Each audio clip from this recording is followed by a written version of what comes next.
Here's how to practice this Stoic principle today. Here's how we're going to do it. First, identify a current challenge you're facing. Now, reframe it as a specific type of training.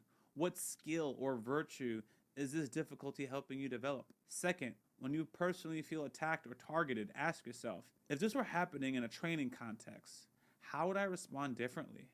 Notice how this shifts your emotional response. Third, at the end of the day, review the day's difficulties and identify what you can learn from each of them.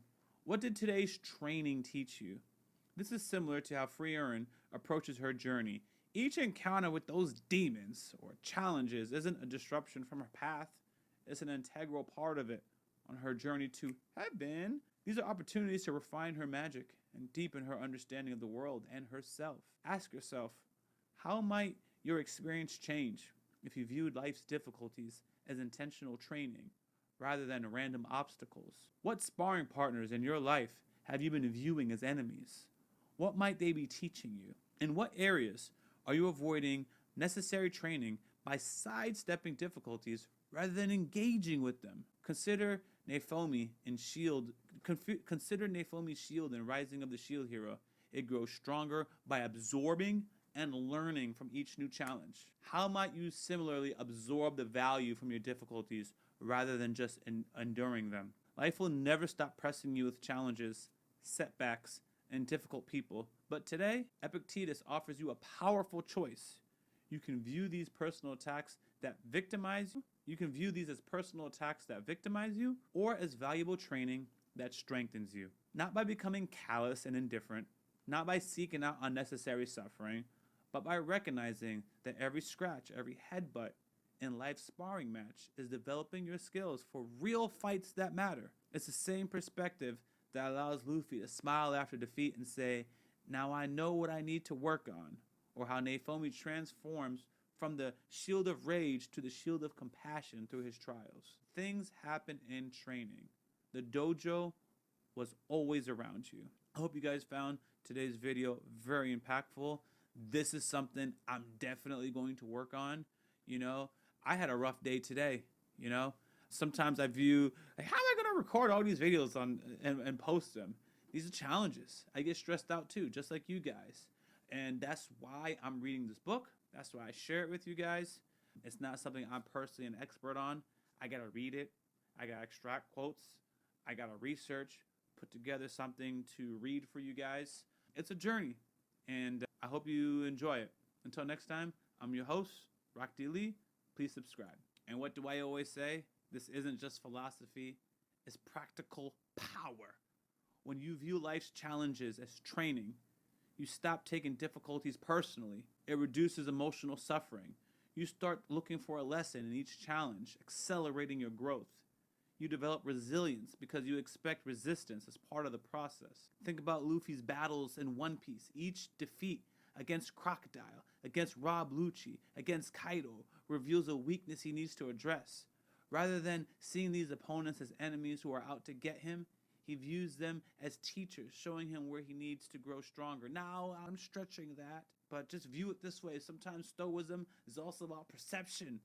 Let's take some of our characters and what they've gone through and use them for inspiration, for strength. Because there is a lesson. Sometimes the character doesn't really intend that way. I just think the author does, but I digress. Anyways, perhaps most valuable, you'll develop perspective with this, right? Because when you see life as a training ground rather than a battlefield, you can engage with challenges productively rather than reactively. Think about that difficult colleague who always challenges your ideas. What if they're not an enemy, but a sparring partner, strengthening your ability to articulate and defend your thoughts? That unexpected financial setback, not a cosmic punishment, but training in adaptability and resourcefulness. That harsh criticism of your work, not an attack, but valuable feedback, highlighting areas for growth.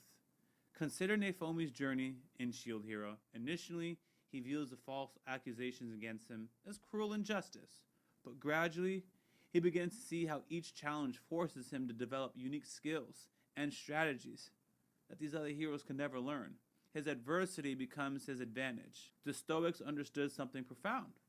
When we reframe difficulties as trainings rather than persecution, We transform from victims to students. What if I told you that some of the ancient Stoics had a surprisingly overpowering perspective on these difficulties, one that could transform how you experience every challenge? In the same mindset that allows philosopher Neophomi from Rising of the Shield Hero to transform from a bitter victim into a powerful protector.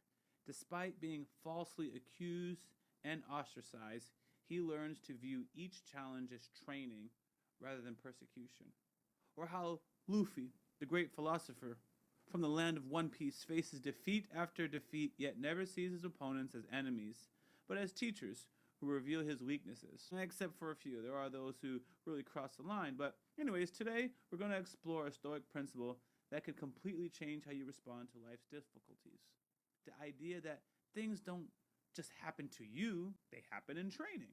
At first glance, this might seem like simple advice for ancient wrestlers, but look deeper and you'll find a perspective that's very revolutionary on life's challenges. Epictetus is using the metaphor of training to completely reframe how we view difficulties. When you're training in martial arts, you don't take hits personally. They're part of the process, expected, even valuable. This reminds me of Frieren, who views each encounter, even dangerous ones, as opportunities to refine her magic and understanding. Her centuries-long perspectives allow her to see challenges not as personal affronts, but as a necessary step in her journey. Unless she's fighting demons, then it's of course something going to be very personal. But I digress. Philosopher Epictetus wrote, when your sparring partner scratches or headbutts you, you don't have to make a show of it, or protest, or view him with suspicion, or plotting against you. And yet you can keep an eye on him, not as an enemy, or with suspicion, but with healthy avoidance. Have you ever felt personally attacked by life's challenges? That difficult colleague who seems to have it out to get you. The unexpected setback that feels like the universe is conspiring against you. That criticism that stings like it was designed to hurt you specifically.